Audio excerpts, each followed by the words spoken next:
নমস্কাৰ আসামি জিকে এণ্ড কুইজ চেনেলটোলৈ আপোনালোক সকলোকে স্বাগতম জনাইছোঁ। আজি আমি লৈ আহিছোঁ আগন্তুক হ'বলগীয়া Assam direct recruitment, Assam police নাইবা যিকোনো কম্পিটিটিভ এক্সামৰ বাবে সহায় হোৱাকৈ কেইটামান ইম্পৰ্টেণ্ট জেনেৰেল নলেজৰ কুৱেশ্যন আনচাৰ। আৰু ভিডিঅ'টো স্কিপ নকৰাকৈ শেষলৈকে চাই থাকিব, কিয়নো শেষত আপোনালোকৰ বাবে এটা ইম্পৰ্টেণ্ট কুৱেশ্যন ৰখা হৈছে। এতিয়া আহক আমি ভিডিঅ'টো আৰম্ভ কৰোঁ। কুৱেশ্যন 1, জিম্বাবৱেৰ ৰাজধানী চহৰ কি?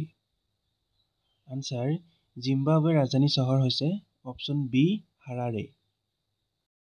কুৱেশ্যন 2, পশ্চিম বংগৰ ৰাজধানী চহৰ কি? আনচাৰ, পশ্চিম বংগৰ ৰাজধানী চহৰ হৈছে অপশ্যন এ কলকাতা। কুৱেশ্যন 3, আৰ্জেণ্টিনাৰ মুদ্ৰাৰ নাম কি? আনচাৰ, আৰ্জেণ্টিনাৰ মুদ্ৰাৰ নাম হৈছে অপশ্যন বি পেছো। কুৱেশ্যন 4, ইজিপ্তৰ ৰাজধানী চহৰখনৰ নাম কি? আনচাৰ, ইজিপ্তৰ ৰাজধানী চহৰখনৰ নাম হৈছে অপশ্যন চি কাইৰো।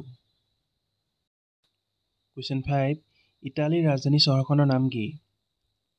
আনচাৰ, ইটালীৰ ৰাজধানী চহৰখনৰ নাম হৈছে অপশ্যন এ ৰোম। কুৱেশ্যন 6, ইণ্ডোনেছিয়াৰ ৰাজধানী চহৰখনৰ নাম কি? আনচাৰ, ইণ্ডোনেছিয়াৰ ৰাজধানী চহৰখনৰ নাম হৈছে অপশ্যন বি জাকাৰ্টা। কুৱেশ্যন 7, ইৰাণৰ ৰাজধানী চহৰখনৰ নাম কি? আনচাৰ, ইৰাণৰ ৰাজধানী চহৰখনৰ নাম হৈছে অপশ্যন ডি তেহৰান।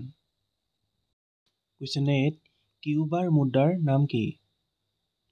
আনচাৰ, কিউবাৰ মুদ্ৰাৰ নাম হৈছে অপশ্যন বি পেছো। কুৱেশ্যন 9, গ্ৰীচৰ মুদ্ৰাৰ নাম কি? আনচাৰ, গ্ৰীচৰ মুদ্ৰাৰ নাম হৈছে অপশ্যন এ ইউৰো। কুৱেশ্যন 10, চীনৰ মুদ্ৰাৰ নাম কি? আনচাৰ, চীনৰ মুদ্ৰাৰ নাম হৈছে অপশ্যন চি য়েন।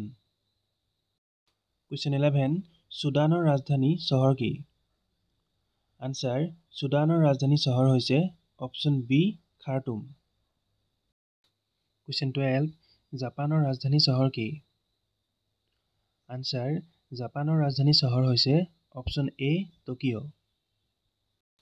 কুৱেশ্যন 13, জাৰ্মানীৰ মুদ্ৰাৰ নাম কি? আনচাৰ, জাৰ্মানীৰ মুদ্ৰাৰ নাম হৈছে অপশ্যন এ ইউৰো। কুৱেশ্যন 14, টাইৱানৰ ৰাজধানী চহৰ কি? আনচাৰ, টাইৱানৰ ৰাজধানী চহৰ হৈছে অপশ্যন চি টাইপে। লাষ্ট কুৱেশ্যন, আৰু এই কুৱেশ্যনটো আপোনালোকৰ বাবে ৰাখিছোঁ, ইয়াৰ এনচাৰটো সকলোৱে কমেণ্ট কৰি নিশ্চয় জনাব। কুৱেশ্যনটো হৈছে, তুৰস্কৰ মুদ্ৰাৰ নাম কি? Option A lira, option B won, option C baht আৰু অপশ্যন ডি ইউৰো। আজিলৈ ইমানে আছিল। যদি ভিডিঅ'টো চাই ভাল লাগিছে তেনেহ'লে এটা লাইক, কমেণ্ট আৰু এটা শ্বেয়াৰ নিশ্চয় কৰি দিব। আৰু এনেকুৱা ধৰণৰ এডুকেশ্যন ৰিলেটেড ভিডিঅ'সমূহ সদায় পাই থাকিবৰ বাবে আমাৰ চেনেলটো ছাবস্ক্ৰাইব কৰি কাষতে থকা বেল আইকনটি প্ৰেছ কৰি ল'ব। ধন্যবাদ।